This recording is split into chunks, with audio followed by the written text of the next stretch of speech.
directamente con Guadalupe Ramos, quien es la coordinadora de CLAME en Jalisco, y a la cual le agradecemos muchísimo el que esté con nosotros. ¿Cómo está, Lupita? Buenas tardes. Hola, ¿qué tal? Muy buenas tardes. Un gusto saludarles a ustedes y al auditorio.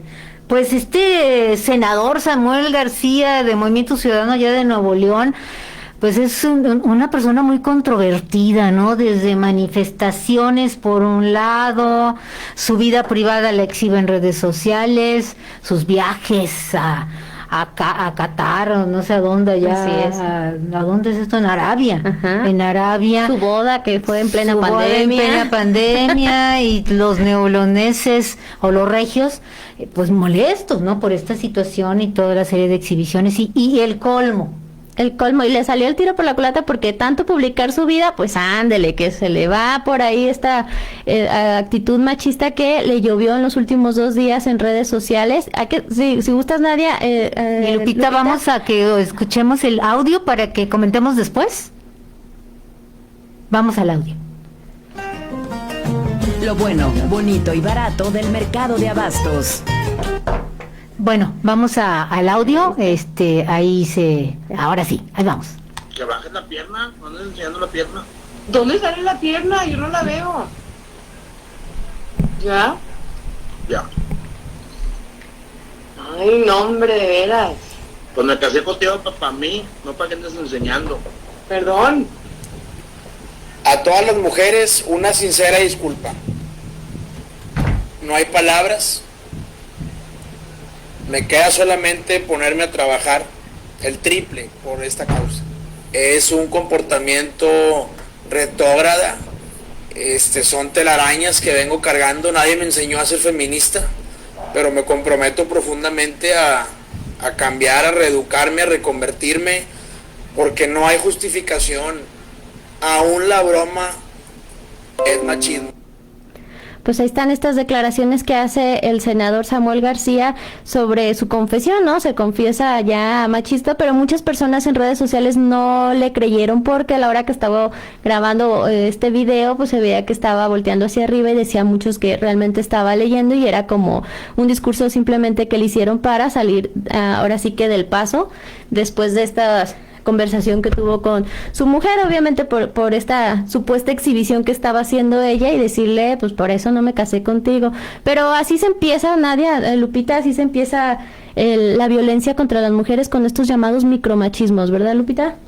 Sí, por supuesto, pues son violencias que se encuentran tan naturalizadas que ni siquiera ellos se percataron, ni ella ni él, ¿no? O sea, está tan naturalizada esa forma de relacionarse, de hablarse, de coartar libertades, de hablar sobre el cuerpo de la otra persona, etcétera, que se naturaliza de esa forma y se cree que así debe de ser, ¿no? Entonces, este señor dice, no me educaron en el feminismo. El problema es que les han educado a los varones en el machismo, esa es la realidad. El machismo, yo lo he dicho, y esa es las violencias feminicidas, porque al final del cúmulo de violencias que vivimos las mujeres a lo largo de nuestra vida, pues está el feminicidio, ese es el culmen, digamos, de las violencias, pero están estas otras que están ahí de manera permanente, que se viven, que se sufren, que se padecen, y que son el resultado de esa cultura aprendida machista, ¿no? Tan acendrada, y más a los mexicanos. Y bueno, dicen que en Jalisco, pero ya vimos que también en otras partes es lo mismo, ¿verdad? Sí, bueno, pues hay toda una estructura patriarcal que permea en todas las sociedades. Ni siquiera es hablar de un país específicamente, ¿no? Son las sociedades que se han conformado en esta estructura patriarcal. Podemos hablar de sociedades de primer mundo, ¿no? Y en donde esas prácticas ahí están presentes, ¿no? Porque eso es lo que históricamente se enseñó, ¿no? Los hombres al espacio público, las mujeres al espacio privado. Pero algo muy importante que sale a la luz en este tema de este señor es el tema del matrimonio, ¿no? Concebir el matrimonio como un tema de posesión de la otra persona, ¿no? Eres para mí, dice él. Sí. Y te casé para que me enseñes a mí, no a los demás, ¿no? Y este tema de la propiedad privada, ahí es donde se hacen muchas de estas violencias, ¿no? Nadie somos propiedad de nadie y bueno, esta forma tan burda en que lo manifiesta, pues eso permite, te digo, en la mayoría de los jóvenes. Recordemos el caso de Gaby, ¿no? De esta chica que le dijo a él que no quería ser su novia, así de simple, ¿no? No quería ser su novia, y el tipo la mató, ¿no? ¿Quién le hizo creer a ese muchacho de apenas 18, 19 años que si una mujer le decía que no quería ser su novia, él podía disponer de su vida y de matarla, ¿no? Sí. Pues allí está en las canciones, en las películas, en las telenovelas, en los comerciales, en todos lados recibimos información todos los días de que los hombres pueden disponer del cuerpo y de la vida de una mujer. Y lo más alarmante es que son actitudes que hasta nosotras mismas normalizamos, ¿no? Que ni siquiera lo vemos o no lo tomamos como debe de ser, de que no se tiene que tener esta creencia de que eres propiedad del hombre. Ese es el asunto, que nosotras mismas reproducimos ese tipo de actitudes y lo dejamos pasar.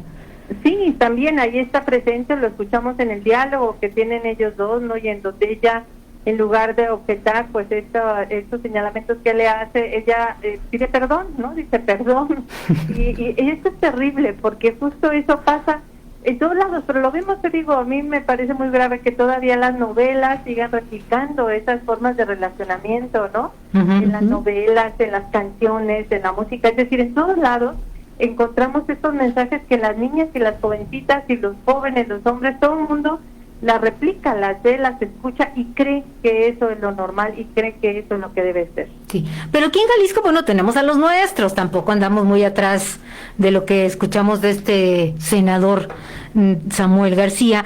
Tenemos, por ejemplo, el caso del presidente municipal de Zapotlanejo, don Héctor. Claro, o sea, hay lugares en Jalisco, por supuesto, en donde estas violencias se encuentran tan naturalizadas, tan permisivas, porque aquí lo que rodea es la impunidad. ¿No? En otros lugares hemos visto que ante una situación de estas, bueno, pues esto merecería hasta que el señor dejara el cargo y el puesto y que lo sancionara su partido y su grupo parlamentario, etcétera, porque además está ahí en una actividad legislativa muy importante, ¿no? Y acá parece que todo fuera un asunto de la vida personal de estos sujetos, y no es así, ¿no? O sea, lo personal es político y eso hay que mirarlo así siempre, ¿no? También a lo mejor muchas personas también en redes sociales pues entró la polémica y el debate de unos sí lo vieron como tal machismo lo que es y otros dijeron bueno que exagerado, sobre todo los hombres, pero este tipo de actitudes hay una suma, hay ciertas fases, Lupita, que yo quiero que tú si nos la pudieras decir, que ya se llevan a, que van escalando y se desarrolla ya en violencia física, y que todas las mujeres tenemos que estar muy al pendientes de este tipo de fases, porque obviamente una cosa lleva a la otra. Sí, por supuesto, hay violencia, así se va construyendo, yo lo que les decía al principio, se va construyendo la violencia feminicida, ¿no? Justo a partir de esas conductas que de pronto parecen sin importancia, ¿no? Y sí lo son. Mucho de la violencia machista tiene o contribuye, digamos, a disminuir la autoestima de la persona que recibe esa violencia, ¿no? Y que lo vemos muy claro en este audio, en este video que vimos del senador y de su esposa, ¿no? En donde ella le pide perdón por eso, ¿no? Entonces, es decir, ella tiene tan claro esto de que él puede hacerle esos señalamientos y decirle no le enseñes a nadie más que a mí, que ella incluso hasta ofrece una disculpa, ¿no? Le pide perdón. Y esto lo vemos en todo, te digo, o sea, así es como se va escalando esas violencias. Y el llamado en todo caso a las mujeres es que activen los semáforos de emergencia en cualquier momento, es decir, cualquier comentario incluso que tenga que ver con su cuerpo, con su comportamiento, con su relacionamiento, es decir, con quién se relaciona, con quién se junta, a quién le habla, porque eso es algo también muy común que ocurre. Las van aislando de sus grupos familiares, de sus grupos de amistades, de sus redes sociales, etcétera, y al final de cuentas se convierten en autómatas, ¿no? Atendiendo solamente lo que la pareja les está permitido que hagan, ¿no? Entonces, pues eso es muy importante, que atiendan esos semáforos, ir activando esas llamadas de alerta, digamos, poner su semáforo personal en amarillo cuando escuchen un comentario de esa naturaleza, parar altos de inmediato y tejer redes de apoyo alrededor de la propia persona, y comentarlo, decirlo con alguien más, y les parece que esa conducta no es la adecuada, pues comentarla y así de esa manera, te digo, ir pues resolviendo esas esas situaciones que pueden en algún momento llegar a ser más graves, llegar a la violencia física y por supuesto al feminicidio. Lupita Ramos, coordinadora de Clave en Jalisco. A ver, pero escala hasta un nivel que podemos llegar de feminicidios. Y pues en esto no tenemos buenas cuentas aquí en la entidad principalmente.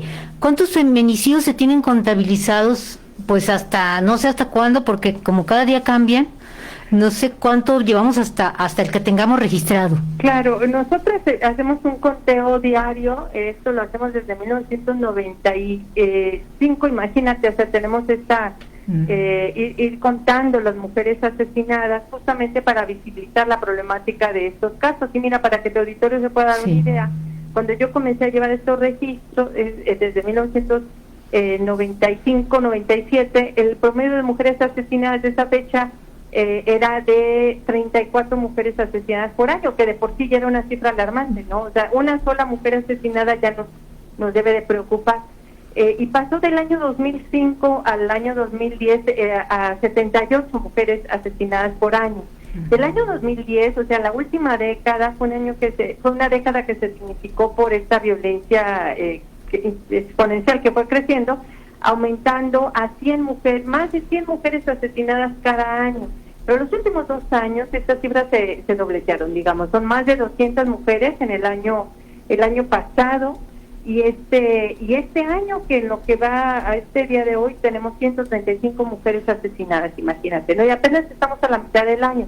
Pero ¿esto qué quiere decir? Más allá de las cifras, de los números y demás, pues es que no existen políticas públicas de prevención de esas violencias, ¿no? Y por eso es que van aumentando, en lugar de disminuir, aumentan, porque lo que crece es la impunidad. Nosotras, que también hacemos un análisis, un diagnóstico del tema del acceso a la justicia, pues la gran mayoría de los casos permanecen en la impunidad, ¿no? Es decir, los feminicidas se encuentran prófugos, y esto lanza un mensaje equivocado de que aquí se puede asesinar, se pueden cometer esos actos y que no va a pasar nada, ¿no? Sí.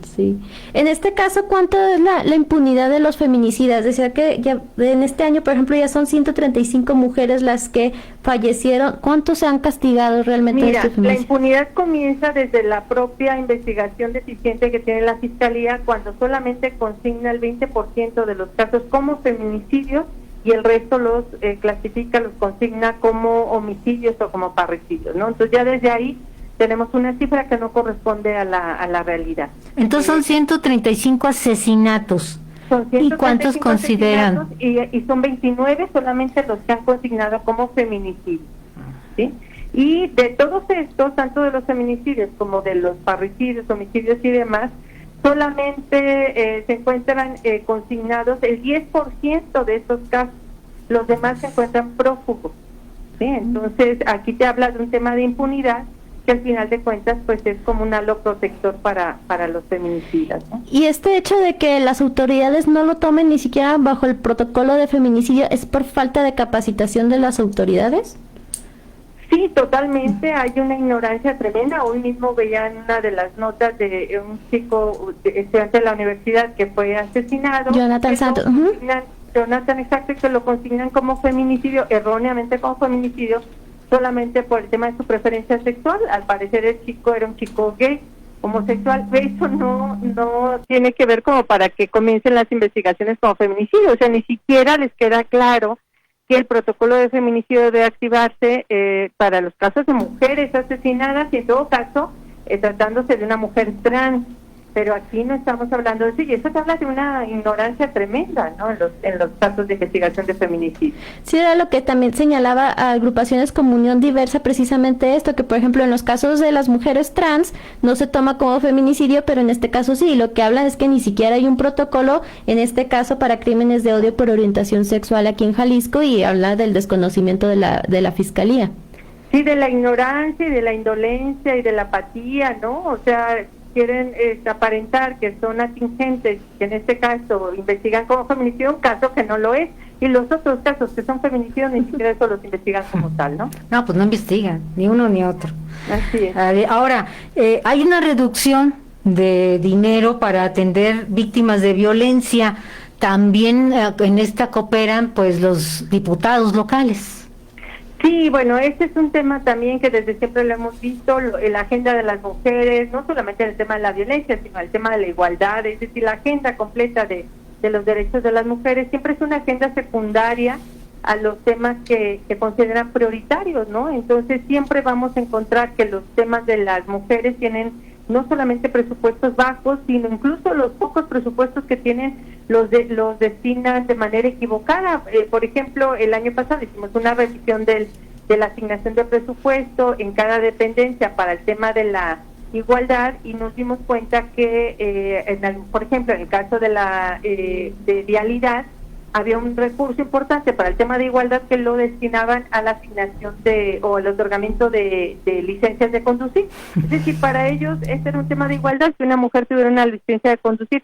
Perdón, pero esa es parte de digamos, de una actividad que tiene que hacer esa propia institución para todos los usuarios que vayan y que soliciten una licencia de conducir. Y eso en nada disminuye las desigualdades que tenemos, ¿no? O sea, hay por eso digo que estamos hablando de mucha ignorancia y de mucha indolencia, ¿no? Porque ahí en todo caso se tendrá que promover, digamos, si ese fuera el sentido de que con eso le das independencia y autonomía a las mujeres, no es solamente a través de una licencia de conducir, ¿no? Entonces, y mucho menos el trámite, porque así le estaba asignado, mucho menos el trámite para otorgar la licencia, es decir, el costo de la licencia ni siquiera era gratuito para ellas, digamos, ¿no? Entonces, sí. Hay una situación equivocada totalmente de lo que es la agenda de la igualdad, la agenda de los derechos humanos y el tema de las violencias contra las mujeres en el Estado. Esta agenda de igualdad se vio afectada ahora con este cambio de nombre e incluso desaparición del Instituto Estatal de la Mujer y que lo transformaron a la Secretaría de Igualdad de Derechos, bueno, que de igualdad sustantiva de entre mujeres y hombres, que parecía un parche tal cual, y luego que su secretaria pues resultó que ni siquiera tenía los estudios necesarios para estar ahí. Ahorita, ¿cómo está? ¿Ha habido un retroceso en esta materia aquí en Jalisco? Digo, ¿ya podemos evaluarlo? ¿Ya se fue eso que son 2 años ya? Hay un poco más de año y medio, más o menos, que comenzó y sí, por supuesto nosotros hablamos de un retroceso. Y de un retroceso porque, mira, hicieron un borrón de los 18 años anteriores del Instituto Jalisciense de las Mujeres. Es decir, ni siquiera hubo que retomaran lo positivo y lo negativo de esa experiencia de 18 años del instituto, para que la Secretaría pudiera emprender acciones, programas, políticas públicas, etcétera, con una base, ¿no? Entonces acá, así tal cual usted lo acaban de mencionar, hicieron pues estos pegostes de un lado y otro, porque ni siquiera les quedaba claro, ni siquiera entendían de qué se trataba el mecanismo de adelanto para las mujeres, ¿no? Entonces, pues tuvieron que hacer los ajustes en el camino y las consecuencias las estamos viviendo hasta este momento, ¿no? O sea, en realidad hay un atraso muy fuerte en la entidad en el tema de la igualdad y también en el tema de la violencia, ¿no? Lupita, pero aparte de todo esto, por ejemplo, hablando ya de los desaparecidos, que también ustedes tienen esto en su agenda, ¿no? Los desaparecidos en la entidad, que también Jalisco tiene el primer lugar de desaparecidos y donde se suman día a día y encuentran fosas. Bueno, acaban de encontrar una en Jocotepec y acaban de encontrar otra en el municipio de Tlaquepaque, me parece, ¿no? Sí, así es. Sí, bueno, pues esa es una tragedia, ¿no? Es una tragedia que como sociedad estamos viviendo, que las familias tengan a una persona desaparecida. Yo recuerdo hace algunos años, 10 años más o menos, que un familiar, el papá de una chica desaparecida en Ciudad Juárez, nos dijo algo muy doloroso y que a mí me quedó marcado y grabado para siempre, es de que decía él, no es cierto que nosotros estemos vivos y tampoco es cierto que ellas estén muertas, ¿no? Es decir, nosotros vamos a seguir buscando hasta el último momento, pero tampoco nosotros estamos vivos, o sea, son de verdad, una que conoce a las familias que tienen a alguien desaparecido, desaparecida, pues son tragedias continuas, ¿no? Que están viviendo, no pueden dormir, no pueden comer, no pueden estar viviendo una vida normal mientras saben que su hijo o su hija se encuentra desaparecido, ¿no? Entonces, esa es una tragedia la que estamos viviendo en la entidad. El caso de las niñas y de las mujeres desaparecidas ha ido en incremento. No encontramos información que de parte del Estado que alerte, por ejemplo, sobre la situación de las niñas y mujeres desaparecidas en ciertos lugares. En alguna ocasión nosotros pedimos por colonia que nos informaran vía ley de transparencia por colonia las niñas y mujeres desaparecidas, y quedamos impactadas porque había colonias de la zona metropolitana que tenían hasta 13, 14 niñas desaparecidas, jovencitas, en la misma colonia, ¿no? Entonces dices, bueno, ¿cómo es que no han alertado, no han dicho nada? ¿Por qué no señala? ¿Por qué no hay algo desde la autoridad que alerte sobre esa situación que está pasando y que está ocurriendo, ¿no? Entonces, pues sí, te digo, es una tragedia que vivimos y que sin duda al Estado le toca resolverla a la brevedad, porque no podemos seguir contando a las personas desaparecidas sin saber qué es lo que ha pasado con ellas, dónde están, qué es lo que ha ocurrido, ¿no? Pero aparte, la insensibilidad de quienes hacen estas leyes, ¿no? Por ejemplo, esta legislatura que ha sido catalogada una de las peores legislaturas que hemos tenido en la entidad, bueno, ni siquiera las han invitado a estas mesas y aparte, bueno, van a hacer estas mesas con ustedes para la ley de desaparecidos y resulta que lo están dando en un tiempo récord, ¿no? Sí, mira, ese es un proceso de 2 años que tenemos con la creación de estas leyes, porque además es obligación de ellos crearlas, pero además se establece también como obligatoriedad que estas leyes se hagan de manera conjunta con las colectivas, con las familias de personas desaparecidas y más, porque al final de cuentas ellas son las expertas en estos temas, ¿no? Se han convertido en buscadoras profesionales, muchas de ellas son las que han encontrado restos de sus hijas, de sus hijos, justo en estas cosas y en estos lugares que ellas son las que encuentran, y se han vuelto expertas en criminalística, en tantas cosas que ojalá que nunca hubiera sido necesario que tuvieran esa expertise, pero justo el contar con ellas, contar con su propia experiencia de vida para la elaboración de estas leyes, escucharlas y demás. Este proceso se inició desde hace 2 años, con colectivos como Por Amor a Ellas, con CLADEM, con CEPAD, etcétera, y en donde se hicieron observaciones muy importantes a estas normativas y se pidieron se incluyeran. Y hay por lo menos 2 intentos de aprobar estas leyes. Hace 1 año hubo un intento similar de aprobar esta ley sin el consentimiento, digamos, y sin tener pues todas las observaciones que se habían trabajado desde los colectivos. En este momento se logró echar para atrás. Ahora, en medio de la pandemia, quieren otra vez aprobarlas sin la consulta, y lo único que hicieron fue establecer 3 días para las 3 leyes con 2 horitas Sí. para hacerlo y demás. Entonces, no, de verdad que les falta sensibilidad, les falta todo a estas diputadas y diputados para atender todos estos señalamientos que han hecho las familias, escucharles y sobre todo pues generar procesos, porque estos son procesos de escucha, de diálogo, de intercambio, y a partir de eso crear las leyes que hagan falta para la búsqueda de las personas desaparecidas. Lo único que no les falta el dinero, porque ya aumentaron su presupuesto para el Congreso del Estado. Pero bueno, licenciada Lupita Ramos, coordinadora de CLADEM Jalisco, le agradecemos muchísimo que haya platicado con nosotros, que nos haya abierto y puesto en claro todo este panorama que tenemos y un gran trabajo que falta por hacer todavía. Muchas gracias. Sí, seguramente hacen falta muchas cosas para hacer y sin duda pues esto hay que hacerlo de manera conjunta. Yo un último llamado que haría a quienes nos escuchan es que nos sensibilicemos con todos estos temas, tanto de la violencia contra las mujeres, de los feminicidios, de las desapariciones, no mirarlas como ajenas, como que le ocurren a otras personas y nunca me van a ocurrir a mí, sino que mirarlas como parte de esta sociedad descompuesta y que necesitamos recomponerla, porque al final de cuentas salimos perdiendo todos si seguimos en una sociedad así. Muchas gracias. Con Muchas gracias. Un abrazo. Hasta luego, un abrazo. Muchas gracias.